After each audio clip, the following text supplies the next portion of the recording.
how can we determine how much body fat we have? Like how do we measure body fat? I look at this as a scientist, there's two different ways. There's research-based methods, and then there are field-based methods. So your research-based methods are your more expensive devices, DEXA machine, Bod Pod. And then we have that anybody can use, skin fold calipers or scales that use BIA technology.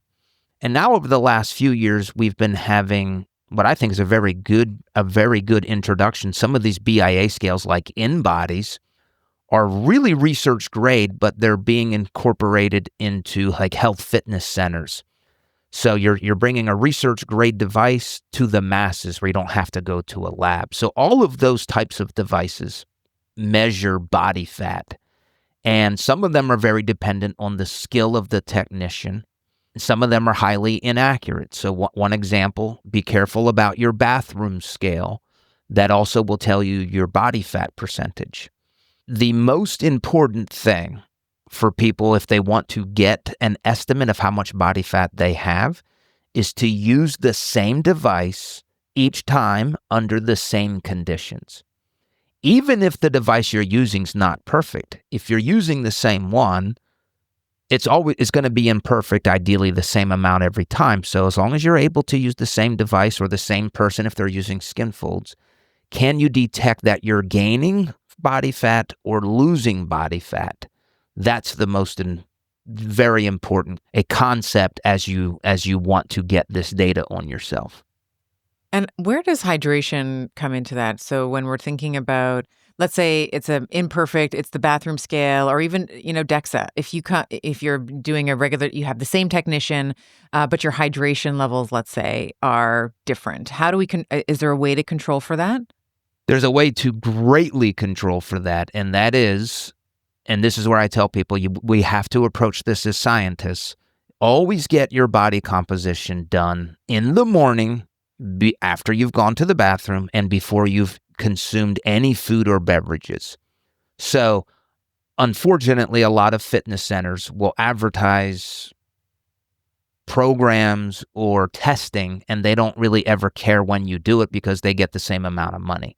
But as soon as you put food into your body, or as soon as you've consumed a liter of water, now that body composition value, the amount of muscle and fat that it's going to say you have, is completely inaccurate, skewing the results towards less fat or more body fat, depending on the algorithm of the device. So the best thing you can do, just be consistent when you get the test. The best time, first thing in the morning. Because let's say you drank a ton of water the day before. Well, a lot of that's going to dissipate overnight. Or if you were dehydrated yesterday, it's not ideal. You would like your hydration to be consistent. But at least if you're going under consistent conditions, which is first thing in the morning, and that may mean going to the fitness center if you're using an InBody, or if you're using your bathroom scale, just be same type of clothes. I always weigh myself. Or just naked if you can't. If you're in your home, just like take off all the clothes. Yes. And go to the bathroom and do it. Yeah. Do that every day. I keep my boxers on every time. So, but at least it's the same, not the same pair of boxers, but the same type of clothing every time I do it. But hydration, yes. If you're drinking a gallon of water on one, in the morning, and then you go get your test, and the next time you didn't drink any water and you do your test at night, those are things that really create a lot of havoc in your health journey, because you're going to be basing your programming and nutrition on data that is not valid. And sadly, a lot of people do that. They even as people that have the money to get a DEXA, when they go to different places with different DEXA machines and a different technician running it, that's not good. You can get very different results, even though it's a DEXA machine. Yeah. And then once we have our fat loss, we've measured on the scale, we've been consistent, as you've been saying, we go to we have our weight, and, maybe we have the percentage of fat. What are targets of percentage of fat, like total body percentage of fat for, my audience is women, so we can start with women, and then, just for, to round it out, we can talk about male targets as well. But if you're a woman who's trying to optimize And we'll blend this with a conversation in terms of lean muscle mass, but in terms of fat percentage, total percentage of fat on the body, what is a target that women want to be aiming for? So I'm gonna give a number, and it will be shocking, but the average female, not overweight, not excessively lean, an average female body composition, and this comes from research, I believe, from the 1970s called Reference Woman. She has 27% body fat on her body. So that is just a landmark. Okay, am I average, more or than do a I have quarter. more body fat? The More than a problem, and quarter again, per body. I'm a fat loss researcher. There are very few people on this planet who have tested more body fat assessments on women than I have. It is rare to have a female less than 20% body fat. That is rare. I wouldn't even say that's ideal. In some cases it is. It depends on your lifestyle. What kind of sports do you play? But this notion that I have to be 10, 12%, when we see that in women, and I've tested them, that is what we see on social media. And they are never that lean very long. They will get in that condition, do all of the photo shoots, and then that is what gets put out for the next 4 months, giving the appearance of this is normal, I can maintain this all the time. It's not. So 27% is average. Above that, we're getting into an unhealthy or excess body fat realm that we want to avoid. Getting leaner than that, to an extent, I believe is healthier. But if I say, 20%, a lot of women will say, oh, wow, that's high. All these people I follow are, 10 or 12 or 15. Well, I just gave that one caveat. And two, I always want to tell people women are different than men. Women have breast tissue. They have more fat around their reproductive organs. So women need more body fat for normal physiological functions. So just to summarize, 27% is average. Getting less than 20% is rare.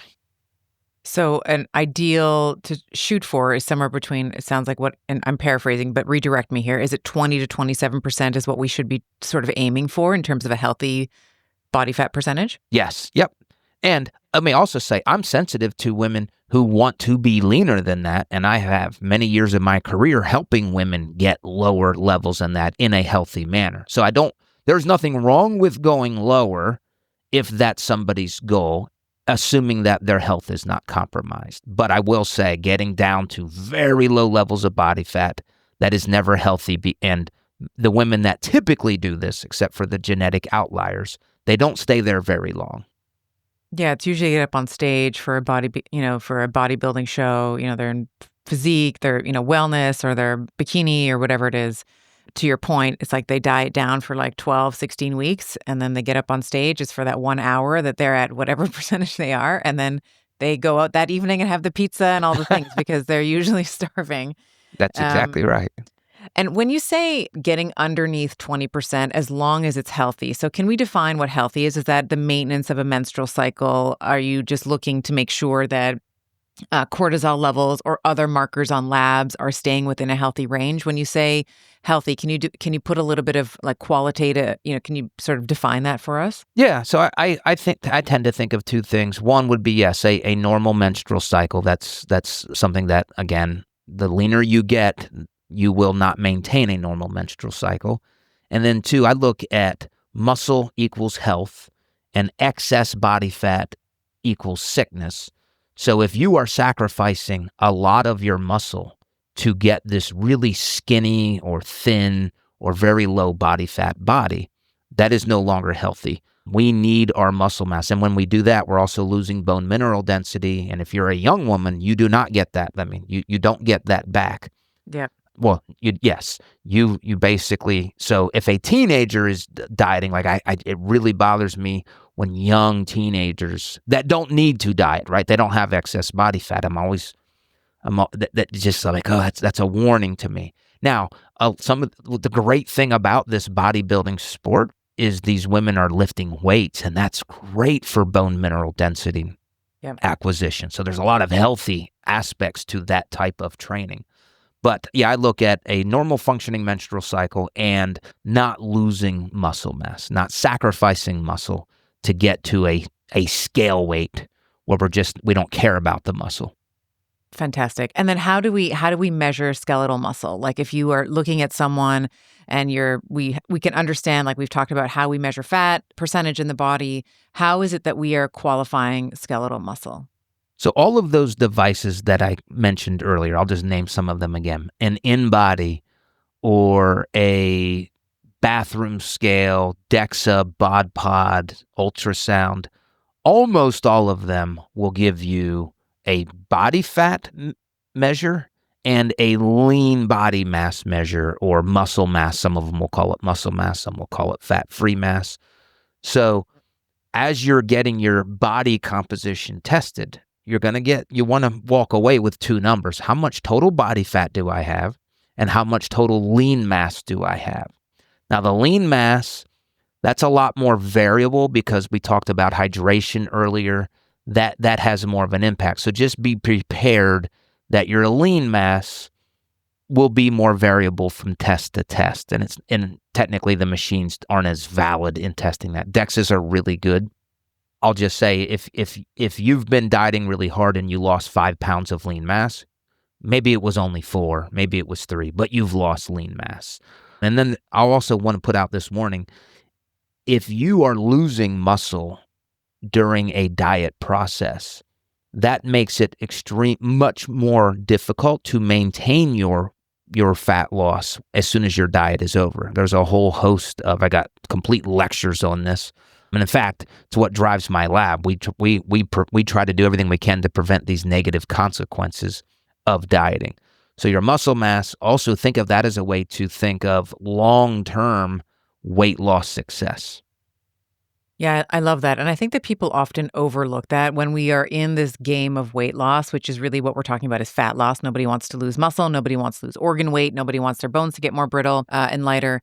But I think that is often very much overlooked because, to your point, you will not be able to maintain the results. And in fact, I would also add on top of that you're probably worse off. Like you start to become this, this TOFI type of, like this thin on the outside, fat on the inside type of body composition where you have, maybe your body fat percentage has come down, but your lean muscle mass, which your body absolutely will sacrifice, especially to get very close to whatever weight goal you've set for yourself, is also going to be sacrificed at the altar of, of weight loss. And so we really have to be thinking about this long term, because long term that can cause, all the things that we'll dive into that, but like the metabolic mayhem and like, all the things that muscle can provide. So I think your point is really well taken there.